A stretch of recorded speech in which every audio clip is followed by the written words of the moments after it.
There we go. Okay. Hi, everyone. I'm Margaret Schaus. Hi, I'm Brandon Testers. We are both licensed therapists, but this is not therapy. Welcome to the This Is Not Therapy Hour. This is not therapy for very, very many reasons. It is just an open conversation. Margaret and I are here talking with one another and talking with all of you. We're just doing our best to make our guesses about who you are and what you're interested in, how we're coming across to you, how we're impacting you, whether that's you're watching this live with us right now, or whether that's you're watching this as a video on demand later. I'm distracted because we're in like a different setup than usual. Yeah, it is very weird. That. Yeah, this is an interim kind of transition setup. We work with a private therapy practice called Effective Artistry. Our office is located in Northbrook, Illinois. We do individual, couples, family, and group therapy with people in the state of Illinois and Wisconsin. We also work with some coaches that work with people all over the world via the internet. All of our coaches are executive functioning coaches, but they each have their own additional specialties as well: business coaching, parent coaching, creativity coaching.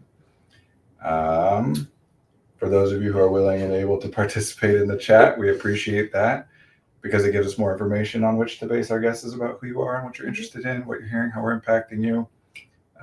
Please don't hesitate or worry about whether you're on topic with what we're talking about. Margaret and I are just talking about whatever we're talking about. Jump in at any point on anything. And we also, I think this is always the one I remember. We also stream on multiple platforms, so you won't be able to see the comments like on a different platform that you're not on. So me and Brandon do our best to read the comments aloud and respond to them. Yeah. I think we're good. I think that's it. Yeah. And yes, this is an interim. I've been mentioning for the last few weeks that we're like going through a transition here, moving things around. So we've started that process, but not completed it. This is not what the setup will eventually be, but yeah, I'm very thrown off right now. Just because Brandon normally sits the chair next to me, so I kept catching myself looking over there, and you're not there, and yeah, it's throwing me off. The camera angle is like slightly tilted because I couldn't quite get it set up exactly right before this stream started, but we'll make do for today and make it work. It'll be better as we move forward. Yeah. Hopefully next week it'll be, not that we're going to be done by any means by next week, but hopefully by next week things will be more set up, closer to it. We'll still be in our regular chairs. They'll just be against those two windows instead of where they were before. Right. We also might have a little bit harder time today reading chat comments. We'll see. I can kind of see it, but I mean, certainly I'll see when it pops in. If I can't read it, I'll have to just like get a little closer to read them. I'm no help in that. If anyone has been watching, I realize that I need glasses because I can never read the comments that are over here, and now it's double the distance away. So yeah. Anywho, interested to see how this works out with the lighting too, because the camera keeps trying to adjust and like guess whether it's trying to focus on us or what's outside the window. But anyway, it's fun. It is what it is. How are you? I'm all right. I'm okay. I feel like I wish I had more to say about that, but just kind of going through the motions. I feel like that's kind of how it's been like the last like few days, just kind of like going through the motions. Not that that's necessarily a bad thing, but I don't know. I think I have a lot of routine that I've just been doing like the same thing all the time. And so that's helpful in one regard, but also it's just kind of like, I don't know, almost like, I hate saying this, like not that excitement, like, okay, I'm going to do this and then I'm going to do this. But yeah, I was kind of on like I know last week I was talking about being on like a winter high with like, oh, it's nice and cold out. It's like refreshing. And now it's just starting to bother me again. I think that was short lived. But I'm okay. How are you? Yeah, I'm all right. Answer. No, I'm good. I mean, I want to say that I get what you're saying, but of course I'm like projecting. I don't know that I get what you're saying, but it resonates with what I'm experiencing. I don't think I know what I'm saying, to be honest. It's hard for me to put into words. Yeah, well, I have this, we're always thinking about things in different ways all the time, whatever, but including even this morning, but recently I've been thinking about like settling in, this process of kind of settling in. I was never a very settled in person, even until very recently. I mean, I started Effective Artistry 5 years ago, which to me, that's a long time, but 5? Yeah. 2020, December of 2020. Oh, why am I thinking? Because I'm thinking that I've been here 4 years, Oh, yeah, but I yeah. forget that you're We here. hired you in 2021, summer Right. of 2021. There's Yeah. also a comment I'm letting you know. Oh, good. It says so much light. Yes. Oh, there is so much. so light. much. It's washing me out over here. Actually, you know, I can zoom in on the comments, make them bigger. That'll help. Perfect. Now we can't see ourselves at all, but that's okay. That's all right. Now we'll be Thank able to you. read the comments from afar. That's settling in. Yeah, settling in. Well, I don't know. All the things we talk about, like, that's just how I evaluate and perceive things. So all this stuff about attention and resources, whatever plays into everything. And then when I try to explain things, sometimes it's like, oh man, how do I explain this without sounding ridiculous or whatever? But in terms of attention, right? Things which are novel get more of your attention. Mm-hmm. So like when you move into a new place, you live in a new place, you're noticing all kinds of details about that. Just the placement of the walls and the color of the floor and whatever, or at least levels of detail that the longer you stay there, the less and less and less you're going to be paying attention to all that.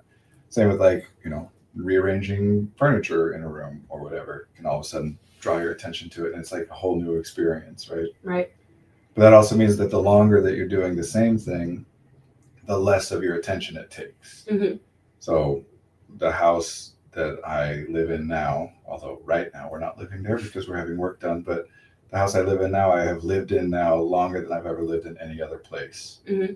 Which partly that's why I'm excited to have do so much stuff at the house. Partly is, you know, adding some room because we've got 3 young boys that are going to be getting bigger and bigger. But part of it is like I've lived there for 7 years now. Moved there in summer of 2018, and the longest I'd ever lived somewhere before was like not quite 6. Okay.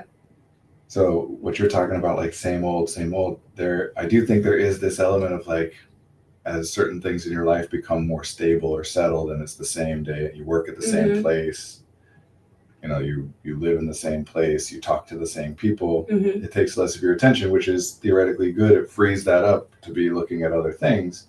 But then it's this new thing of like, it can activate boredom basically. Right. But another thing I was thinking though too is, it's almost, how do I say it? Like,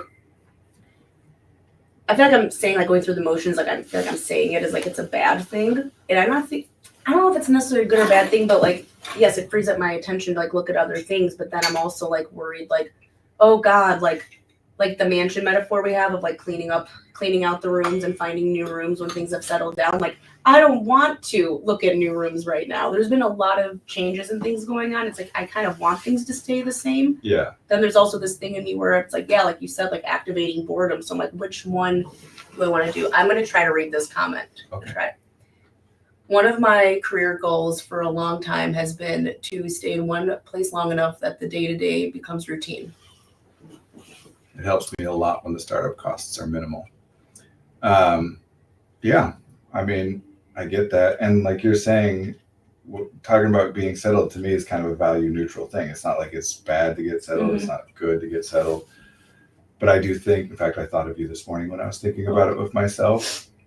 Because I feel lately like I've been on this like, you know, pretty chill, you know, not huge ups and downs or like constant changes, but just like content and equanimous, you know, like unchanging, which obviously has been some change for sure. But thinking about that, and I do think that there's something about. How did this make you think of me this morning?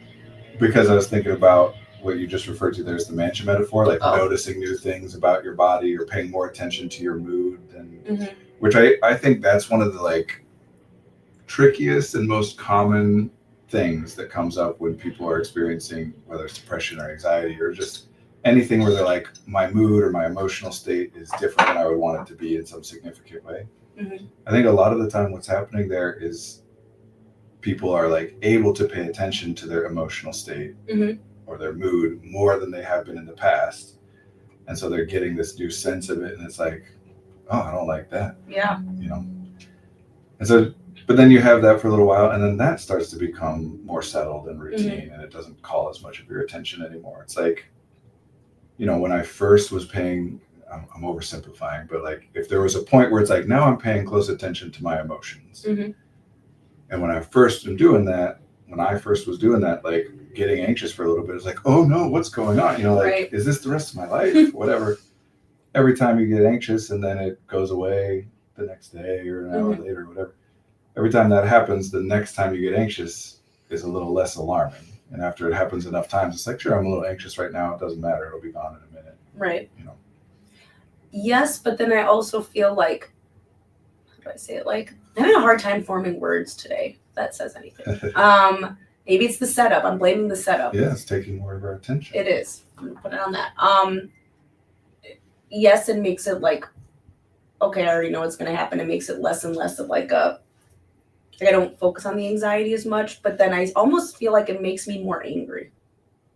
Yeah.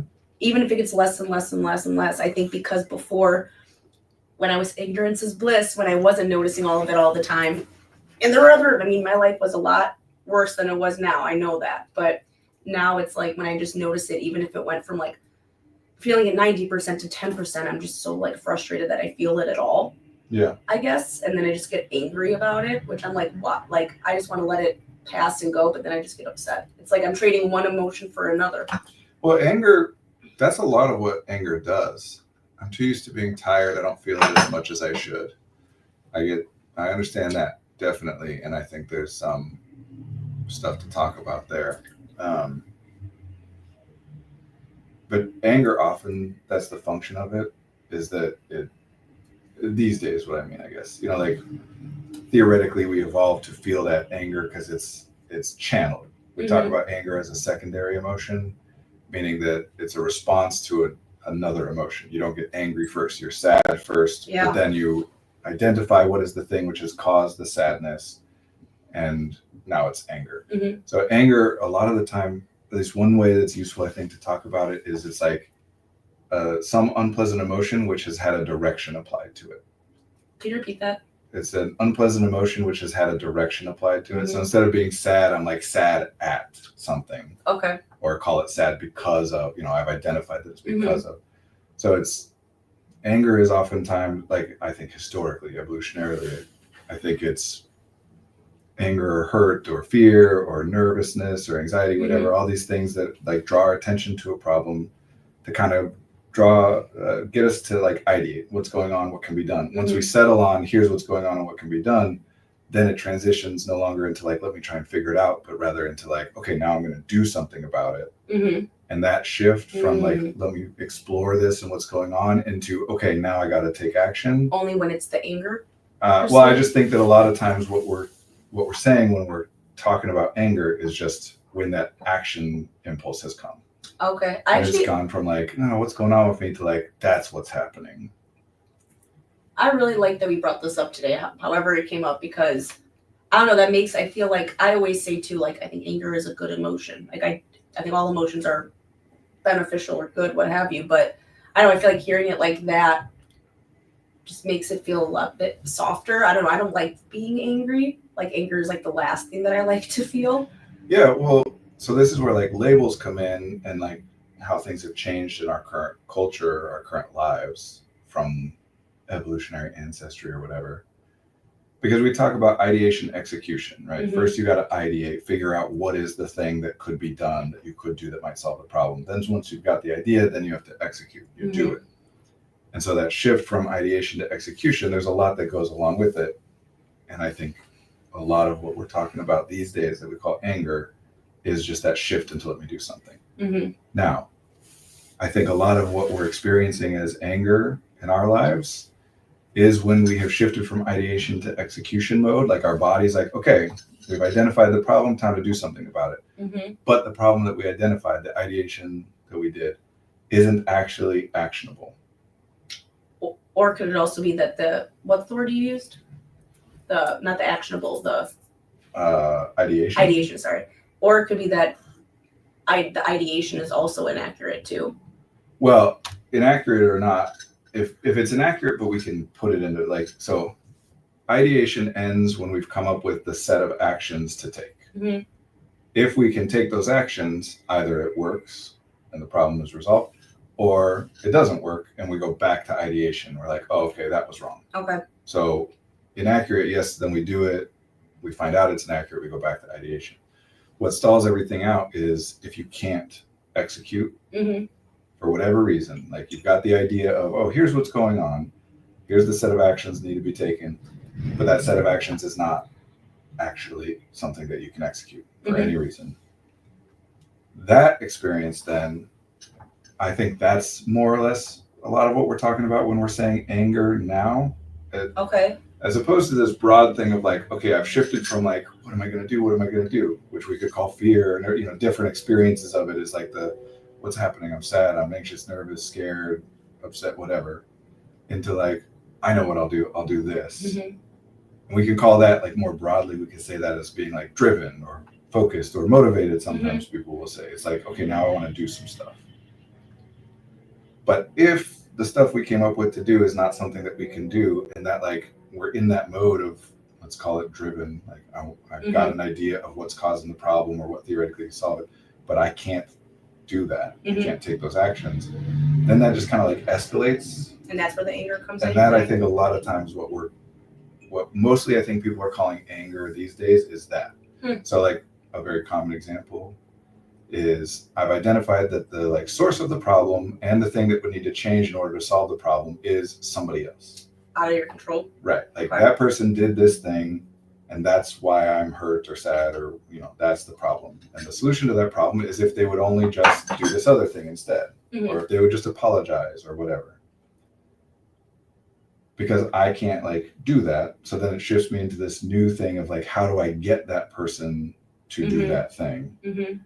So for me, you know, like when I've been angry in the past at people, and I don't think this is unique to me, although I think I'm pretty like intense about it, surely, is like, then it's like, okay, well, I could say this, or I could do that. Or what if they said this, then I could say that, or whatever. Just like different ways of, if I say this, then they'll see that they have to apologize, or they have to not make that ask of me anymore, or whatever.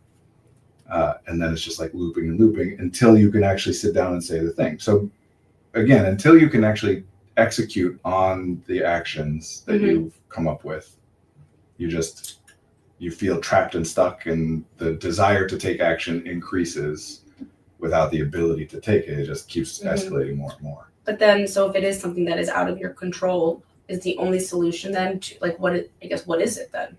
Well, so this is part of the reason I don't like to use control generally and talk about influence instead, because control is binary. Either it's 100% in your control or it's not under your control at all.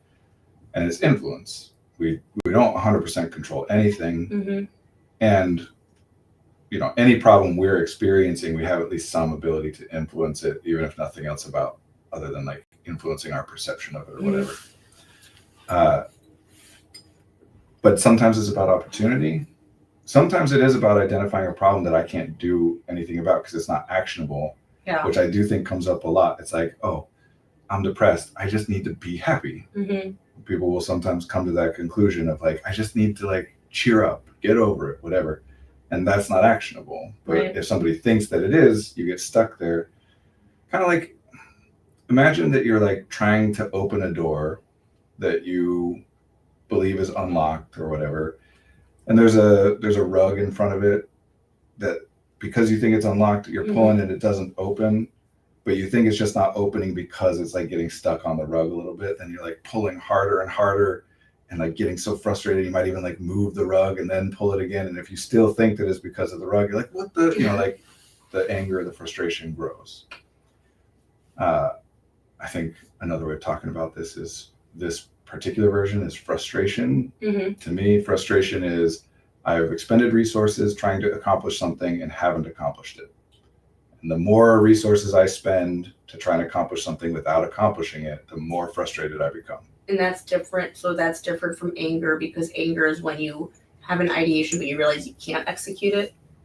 I think it's not that I'm saying that that's what anger is, but I think that experience is, in my mind, I call it vimful. What? Yeah, What? right. No, what though? Vimful. Vimful. Yeah, Okay. you know the phrase like vim and vigor. They're full of vim and vigor. Yeah. Vim is kind of an archaic English word that kind of means energy, and so talking about anger actually, and specifically with neurodivergent people, that's how this came up. Over a year ago, I was starting to explore some of this with somebody.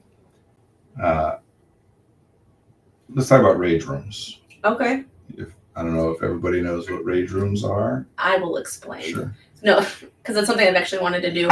No, a rage room is basically just a room, and it has a bunch of things that are, breakable: tables, glass, radios, TVs, what have you. And you basically go in there with like a bat. Well, really, it's a bat or like something used to hit it, and you basically just have like 30 minutes to an hour to just smash everything and get all of your anger out and hitting everything. Yeah, just throwing plates to break them. You wear the goggles and the safety stuff, and you just get to hit and break things. So violence is a word that we use to kind of mean two different things. One is the act of like attempting to physically harm somebody or something, I guess, if you're violent against a thing. But that word also gets used to refer to like sudden and forceful movement. So like if someone were to violently slam a door, that doesn't mean that the slamming of the door is an attempt to hurt someone or something.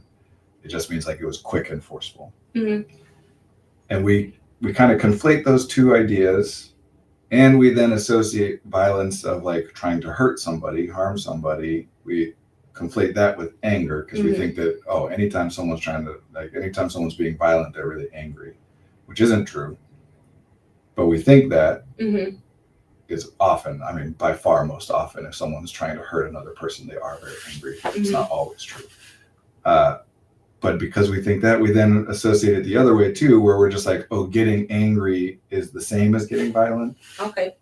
Which again makes sense, right? Like it's not true, but it's useful if I'm like, I see this person getting angrier and angrier. It's useful for me to interact with or behave around that person as though the chances that they're going to become violent are increasing, even though getting angry isn't the same as being violent. What's the connection with the rage room then? So I think that what is satisfying about a rage room, not that I've done it, but the idea of violent action in the sense of like quick and forceful, sudden and forceful, that certainly I have done. And I think more or less everybody has done it to some extent and has done it in ways that are enjoyable. A lot of time when people are doing sports, that's like, you're hitting that baseball as hard as you can hit it. You're hitting that golf ball as hard as you can hit it.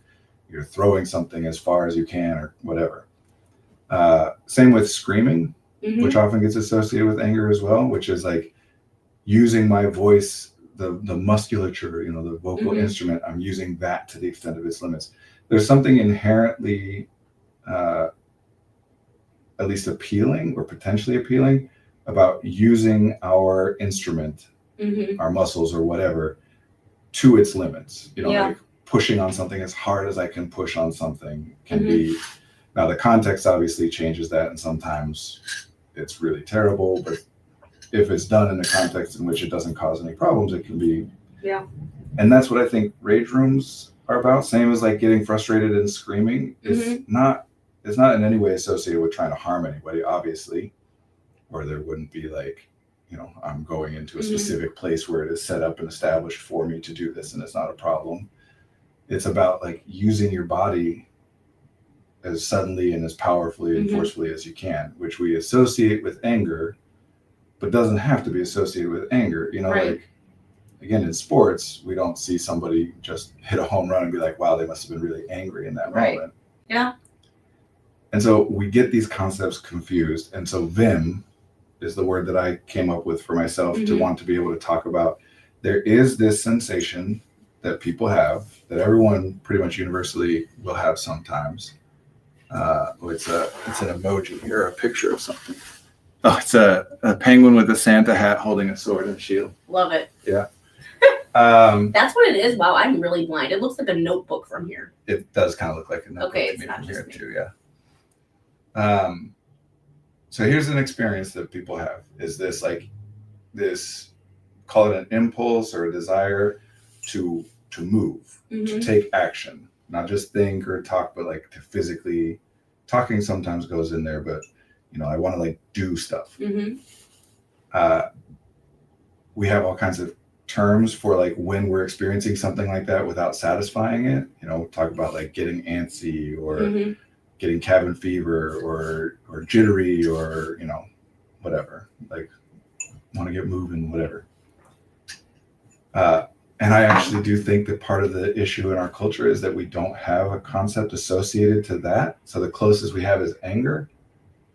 And we often then associate like this, I just want to like do something with like, I'm angry. Oh. Maybe, I don't know, maybe it's just me. I never associated. Maybe I guess sometimes depending on the context, but I really just felt that as like, I guess mine's anxiety or just like jolted up, like a lot of adrenaline. I don't really. Well, see, that's the thing is there are times where we'll call it other things, and anxiety is one of those. Motivated, driven, antsy, whatever. We have different phrases that will apply to this, but what I'm saying is I think that there's not all the elements are the same, but there is an element that is common to all those things. And when we refer to it as like, ooh, I'm revved up, what we're saying is like, in addition to that feeling of like being ready to use my body and wanting to go, I also am anticipating that I am about to do that, and I'm excited about the way in which I'm about to do that. Whereas if I'm in a place where it's like, no, it's like snowing like crazy outside and I can't go anywhere and whatever, and then I get that feeling, then I'm going to talk about feeling cooped up or caged or whatever. So trying to find like a value neutral term to talk about, because if we look at it on like a biological, with a Santa hat. Oh, it's a sugar cube. My bad, not a penguin. With a Santa hat because holidays. Nice. If we talk about it from like a physiological standpoint, there are like observable, with the right tools and whatever, there are observable shifts in what the body is doing when it's in like, we're going to sit down and think about stuff and now it's time to take action. Yeah. Right. Whenever we talk about adrenaline getting dumped into the bloodstream, that's one of those things. And even I talk about that usually as though it's like, no adrenaline, now all the adrenaline, instead of like, no, there's this spectrum of your body's like shifting more into take action mode or more into like rest and recover mode. Okay. And so I think it's more that it's like shifting into action. Your body is actually shifting, including the nervous system, which is part of the body, is shifting further and further into this like take action mode. How do you, I know this is deterring the conversation, but it's fine. When you're saying like you won't feel anything, then you'll just feel revved up right away, even though it's been something that's been building up. How do I say this? Like, how do you, I hate saying train yourself. No, I'm not going to say that. Get yourself to notice that gradual progression. Well, that's, I think, part of what we're talking about, right? Is that, like, let's take tiredness, because that was brought up, right? Tiredness, another one of these concepts that we mean a lot of different things, but we'll ignore that for now and just say there's this sensation we call tiredness. And everybody knows that. Everybody can think of a time where it's like, I've been so tired, I'm like falling asleep, I can't do anything. And then certainly everybody has experiences where like, no, I'd have to, like, if someone told me I had to go to sleep right now, it'd be very difficult for me to get myself to do that. And obviously it's not a switch that we flip from one to the other. It's some kind of process, let's talk about it as like a well, a reservoir that gets drained. When I'm at 0 is like, I can't keep my eyes open. When the well is full, up at 100, then, I couldn't sleep even if I tried, kind of thing. Well, so obviously it doesn't go from 100 to 0 in the blink of an eye. It like drains and drains and drains, and things put it back up and it drains and blah, blah, blah, whatever. But there is some threshold at which it's like, oh, now I start noticing it. When I go from 100 to 98, I don't like notice that. But so this is that, when is a pile thing, right? Like one piece of straw is not a pile, a million is. What exactly is, like, you go from 4,999 and then you add one more and now it's a pile. So same deal, that if we were going to map it out, theoretically there is some point at which I go from like 69 to 68 and now I'm noticing tiredness. Right. I think that threshold of not noticing it to noticing it, it shifts based on the context, what other things are taking my attention. Okay, and so every time it can be different then. Right. And then even so, like, I might notice when I go from 68 to 67, I might notice it a little bit and then get focused on other things. And now I'm not noticing it. Mhm. But then again, when I'm going from like 47 to 46 later, I notice it. And now it's like, oh, I can tell I'm more tired than I was the time before. Okay. There are times where it progresses like that. There are times where I notice it again and it's 47 to 46. And I'm like, oh, I experience it as the same level of tired that I experienced the first time. And of course, these things change based on the individual, the environment, the context, what we're doing, what's going on. But we could certainly look at trends and be like, yeah, if a person is like surrounded by things that are really important all the time, then they're less likely to notice their tiredness. Okay. Whatever. Over the course of a person's life, we could say like some people don't notice their tiredness until it's like, they're down to 20. And other people notice it when they're at 80. Okay, but then, like, okay, if I notice it when it's at 20, but let's say I know I'm not going to notice it if it's not till 40, and I notice it at 20, but I want to notice it around 30. Like, what are the ways to be able to do that? Well, we can talk about some practical specifics, but first I want to... Yeah, there's you may need to scroll up. Yeah, let me back up a bit here. My boss gets stir crazy being in the office on Fridays. I think it's the combination of a quiet office and it being the end of the week. She gets really antsy trying to focus on work. She usually ends up blasting some music from her office. I've heard more K-pop Demon Hunters from my boss on Fridays than anywhere else. Yeah, I mean, the TGIF. Oh, I messed up the lighting somehow by getting that close. Let me see if I can get it to focus. The TGIF thing, the hump day thing, the everybody hates Mondays thing. Certainly my wife and I always noticed that like Thursday night was always the roughest. Yeah. Because Friday night you're done, it's the weekend and you have some energy to like want to do things then. Mine's Thursday too. Oh. So there's like patterns within a day or even within a minute or an hour and certainly over a week or months or a year. Generally people are going to be more tired in winter months than summer months, or at least in winter month, like at extremes of cold and extremes of heat, people are more likely to be tired than like in the middle. So we'll talk about some specifics. One downstairs, I can't see the clock easily. We'll talk about some actionable things to try, but the point I want to make, because this is where we were starting, is that let's say I'm a person, this is oversimplifying, but let's say I'm a person that for my whole life, I've only ever noticed tiredness when it hits 20. What that means is that like, as soon as whatever we're calling tiredness, as soon as that enters into my attention, I know I'm like down to 20 points. That's how bad things are. And I need to act accordingly. If I do some things and now I notice it one day when it hits a 40 instead of a 20, that doesn't automatically mean that like all the other things I think and all the other systems in my body are going to be like, but it's not tiredness like we've experienced it the rest of our life. So all that's going to happen at first is I'm going to notice it at 40 and then I'm going to act and feel as though it's at 20. Right. And like it's real bad.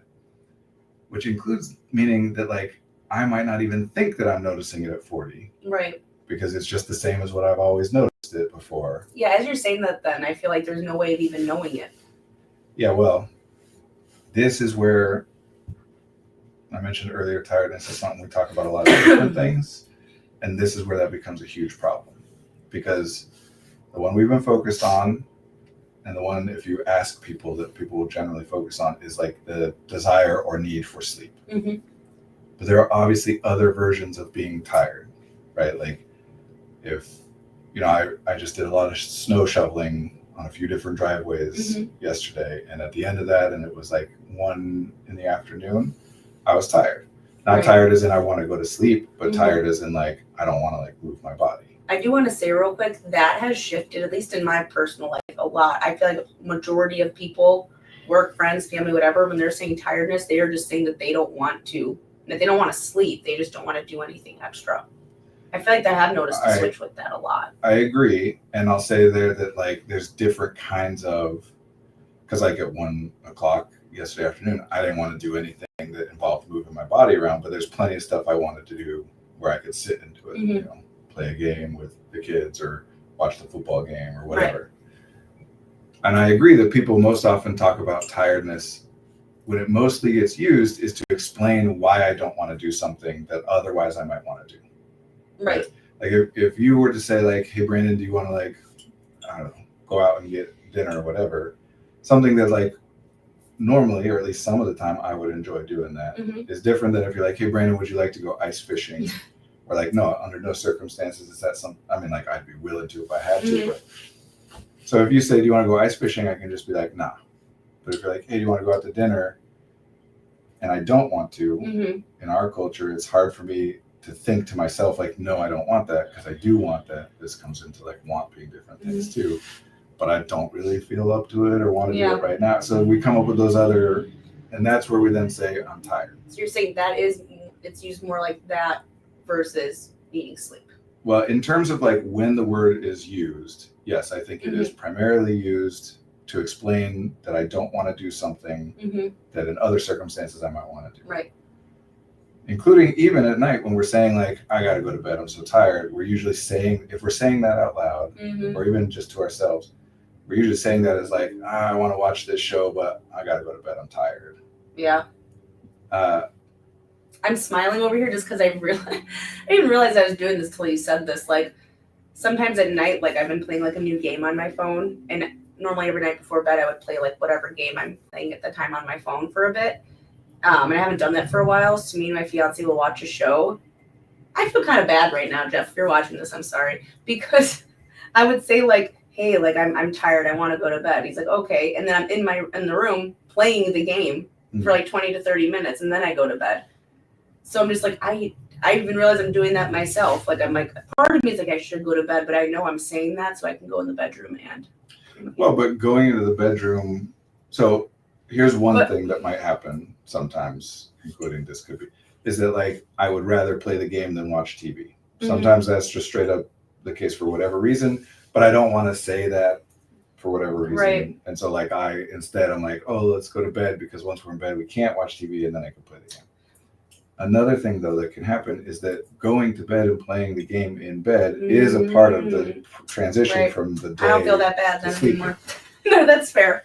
So I would say in the first case, if it's like, I just would rather be playing the game right now than watching TV, then yeah, I would say like just communicate about that and say like, hey, I don't really want to watch TV. I want to play. But if it's the second thing where it's like, no, and especially the way you're describing it, playing on your phone in your bed is part of your like transition into sleep. No, I just see, this is crazy. This is why I'm being big on communication is wonderful, because I just realized something. I was so quick to judge myself a second ago and be like, oh my God, I'm doing this awful thing when I don't want whatever. But I've realized that when I do, like if it's not nighttime, I'll be like, hey Jeff, I'm gonna go play the game for a bit. He's like, okay. Like I say that anyways, and then at night, because I know like I need to do this, and it's not just I'm going right to bed. Like there's like a 30-minute of things that I do. And that's probably that, and the fact that you said you were always doing whatever you're doing at any given moment, both good evidence that that's what you're doing. We have some comments here. I got to scroll up. I'm very tired when it comes to reading this report for work, but if you put Hades 2 in front of me, I could probably play it for a good 8 hours or so. Watching a TV show with someone who might want to talk about it with you takes more brain than a game you know well. Yeah, although what I would actually say there is different. You could say different brain or whatever, but different energy. That socializing is a different thing than like cognitive labor. So playing a game, a single player game, especially, you're doing this like cognitive problem solving stuff without the socializing stuff. And those I would categorize as two different things. Partly because, yeah, like people feel guilty. I know it resolved for you there quickly, which is nice, but people will feel guilty about like, oh, if I have the energy, if you've got time to lean, you've got time to clean kind of thing. Or like, if I have the energy to, play Hades, I should have the energy to read this report, but they're different tasks. That's kind of like if someone was like lifting weights and they're like, oh, if I have the energy to do a squat right now, I should have the energy to do a curl right now after you just did a bunch of curls. Like you're using different systems and different muscles, and they tire in different ways. So yes, mostly when the word is coming up, it is an explanation to oneself or to somebody else about why I don't want to do something. It's because of it's not that the thing itself is in some way something I don't like in general. It's just that I'm in a position right now where the idea of doing that or the effort involved in that is more than I want to do. Yeah. But if you ask anybody at any point, even if that's when they say it, right? Like, you want to go out to dinner tonight? Like, no, I would, but I'm just so tired. Mm-hmm. And then if you were to ask them, like, what do you mean by tired? Then they're going into this different thing where they're accessing like their definition of what it is. Mm-hmm. And then they're going to talk about sleep. I didn't sleep well last night and blah, blah, blah. Same with like intelligence is another word like this, where the vast majority of the time that it's used is not in any way a reference to like cognitive processes or the ability to take in and utilize information or whatever. But anytime you're like, wait, what do you mean? So somebody will say something like, oh, that guy's so smart. And you're like, what do you mean smart?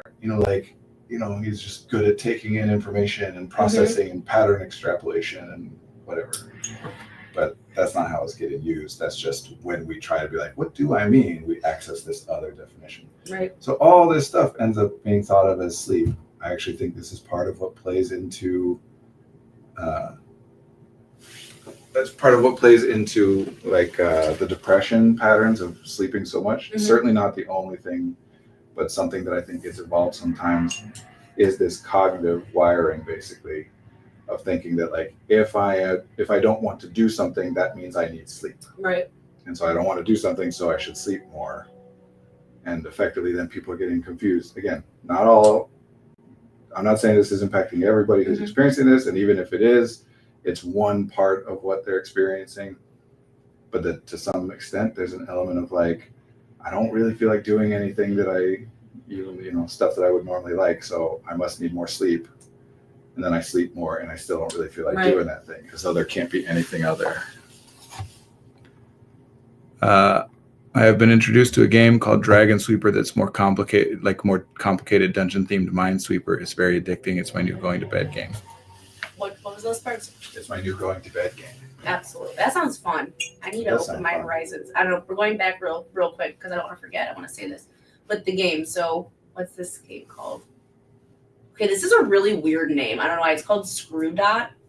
It's really not that. It's basically like a puzzle, and you take out these like little screws and they color match.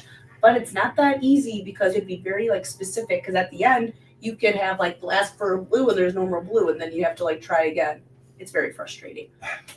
I love it so much. I was playing Wordscapes at first, but I've done that for like 6 years, and it was like the same words you were finding. I was like, I need something else. But another thing with the game I realized, because like, and I agree with like people are talking through shows. I'm normally a big show talker, unfortunately, but sometimes it's too much. We're watching a show where we don't really talk too much. Like it's kind of like the same thing over and over. And I feel like even though it's like a new episode every week, I'm still just like, I know how this is. Is this like a reality? Yeah. Yeah. Okay. It's a reality game show.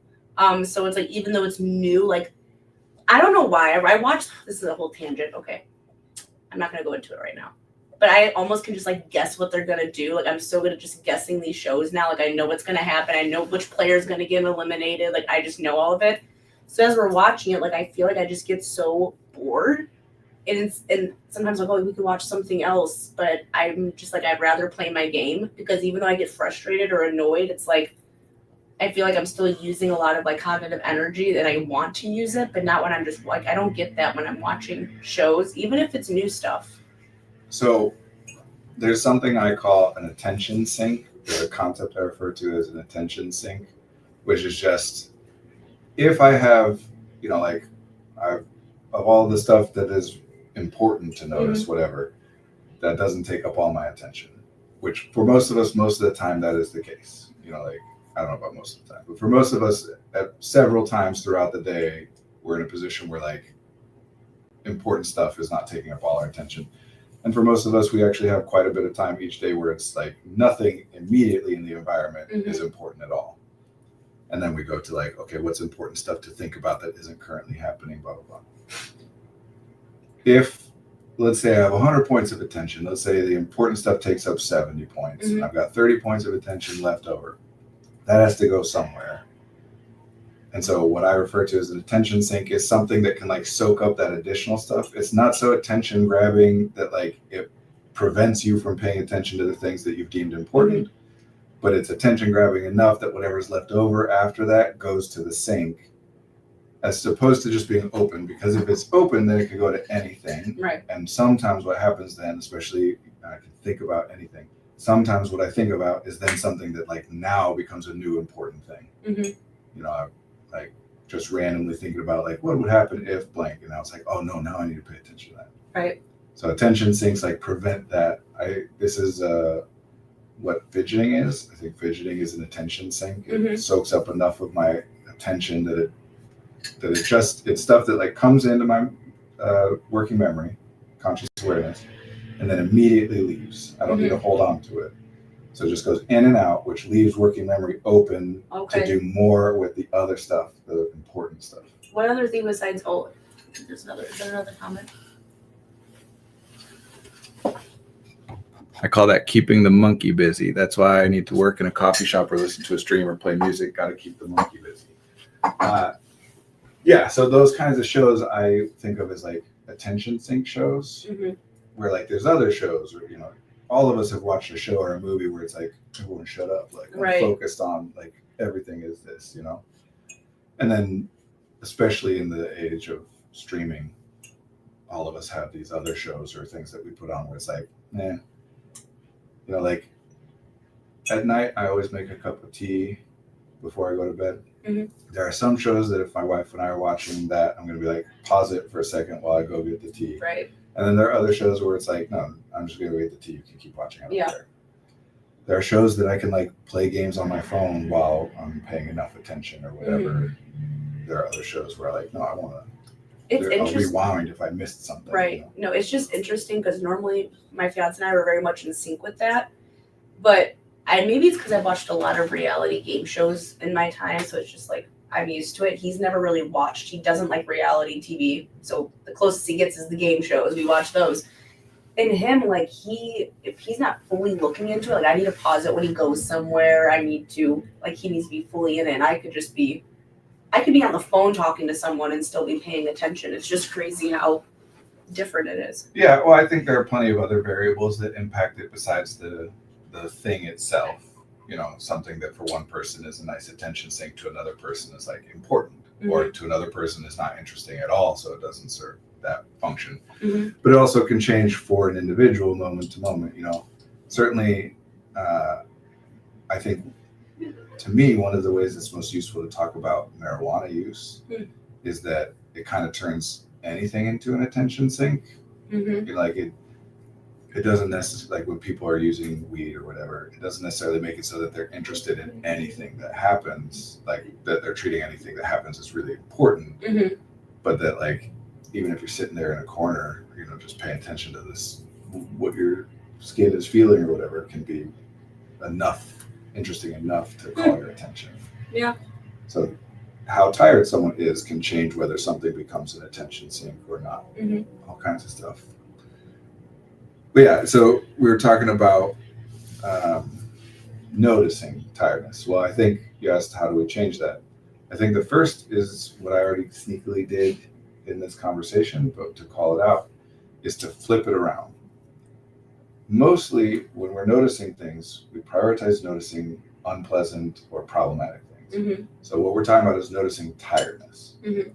And everybody's thinking of it as like, I've got this tiredness meter that like goes up and up and up, and at a certain threshold, I notice it now. Well, it's fine to conceptualize it that way. Obviously, there's not like a real meter or whatever. You can think of it that way. But what that means is I'm noticing it when it becomes a problem. Right. So when you're saying, how do I start noticing it before it becomes a problem? Well, then we have to start to see it in a way where there's value in the information aside from whether it's a problem. You're not going to notice being at 95 unless you have some reason to think that it's worth noticing at 95, because I'm not like, it's not getting my way. So the first thing to do there is to flip it and put the thing that you're measuring. Tiredness is depletion. There's something we're talking about, call it energy or whatever you want to call it, and put having the most of it at the top of the scale and the tiredness, the depletion at the bottom of the scale, so that I'm measuring the presence of something, not the absence of it. Okay, that makes sense. That's one of the things that'll make it easier, that when you notice it and you're like, oh, it's 40 instead of 20, then you can see it as 40 instead of 20. Whereas if we're still just being like, I got to notice when I'm tired earlier, if you do that, then what you've done is you've now shifted it's important to notice it at 40 instead of at 20, but Right. you still notice it and it's important. You're treating it as though it is just as important and problematic at a 40 than it was at 30. So we look for the presence of something, and then we find whatever other kinds of ways we can to make it worthwhile to notice that. So the easiest, I mean, for our sake, because we're therapists, right? The easiest is for us to just say to someone, like, it's important for you to notice this. I want you to scale, my standard one of just like, anytime you think of it, it doesn't have to be a certain interval, just anytime you think of it over the next week, just check in, like, where am I at? We put a label of what we're measuring, call it energy or my battery or whatever. Just check in where it's at, 0 to 100. And you'll do it then more often, including there will be times where you'll wake up in the morning and you'll be like, oh, I'm at like 80. That's great. And so then you'll start to notice it, and then you'll be able to notice it more than just when it hits 20. And isn't the big thing too about, like, I learned this myself, like, this has to be something that you do, like, I don't know if constant's the right word, but very consistent. Well, every time you do it, it happens more, right? Like it becomes more efficient and automatic and easy and whatever. Sure, but I feel like not necessarily. I feel like I've tracked some things in the past that were really helpful and it still drops off. Yeah, they can, right? But what you're talking about dropping off is the conscious tracking. So I can track something for a few weeks and then stop consciously tracking it anymore. Theoretically, though, whatever information I gathered during those 2 weeks has impacted my systems. I do like notice things differently now and whatever. In fact, actually, I'm glad you brought. Oh wait, my roommate wants to talk while we're watching Critical Role, and for me, if what you have to say takes longer than 5 seconds and you can't pause what we're watching, then don't say it. I love that rule. Fair enough. Yeah, it's funny. Shoot.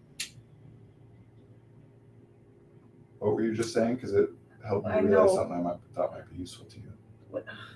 Isn't it sad that I don't even remember? Because when you said that, I noticed. Oh, okay. What was I saying? What is it? We were talking about, like, so let's say for 2 weeks I consciously track my energy levels, and then I stop consciously tracking it. In theory, I mean, this is something that, like, you can't disprove, but it would also be difficult to prove it. But this is how things are built to work. So it's not in theory as in, like, there's a good chance that this is how it works as best we can determine, right? Is that the information you gather during that 2 weeks does impact how you monitor your energy levels and how you allocate your resources on the non-conscious level. So even if you stop consciously tracking it, you still have, like, refined your non-conscious processes to some extent. Now, of course, we change over time, and like, so if I track things for 2 weeks, the impact that had on modifying my processes is going to be a lot more efficient right afterwards than it is 40 years later, because energy is all different and whatever. Obviously, even if we're not consciously tracking it, we're still picking up on things and adapting over time. But here's this thing that happens with people, especially people who are identified as neurodivergent. Tracking changes your experience. Yes. So in 2 ways. Oh, I think that was prompting us to get back on. Thank you. Oh yeah, right. Oh man, that's funny.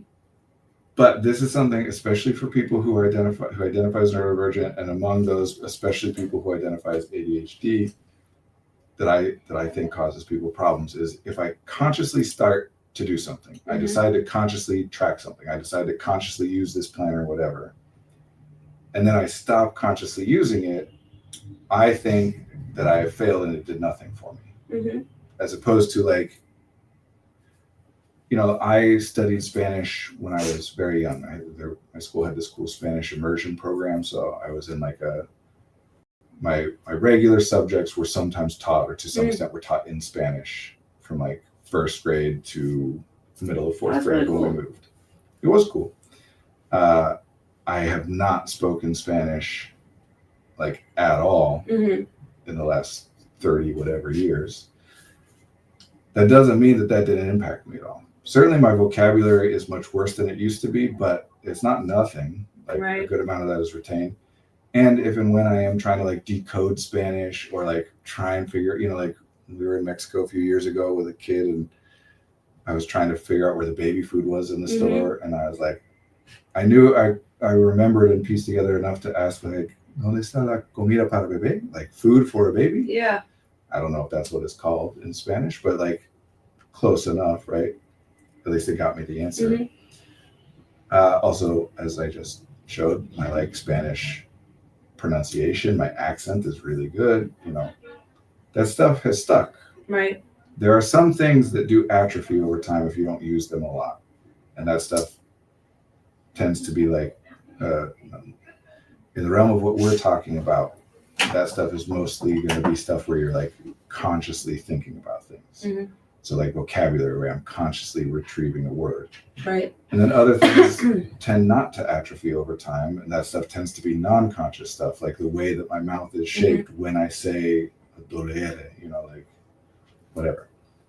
So I was in Spanish as a second language program too. I'm absolutely awful at it for the fact that I technically took classes in Spanish for over 10 years. So yeah, like this, it's even true. Yeah. Oh, we got to wrap it. Yeah. Dang it. All right. I'm sorry. Well, I next didn't week. want to cut you off. No. Yeah. I know, Good to be with you. Good to be with you. Good to be with you all. We'll see you next week. Have a good rest of your week.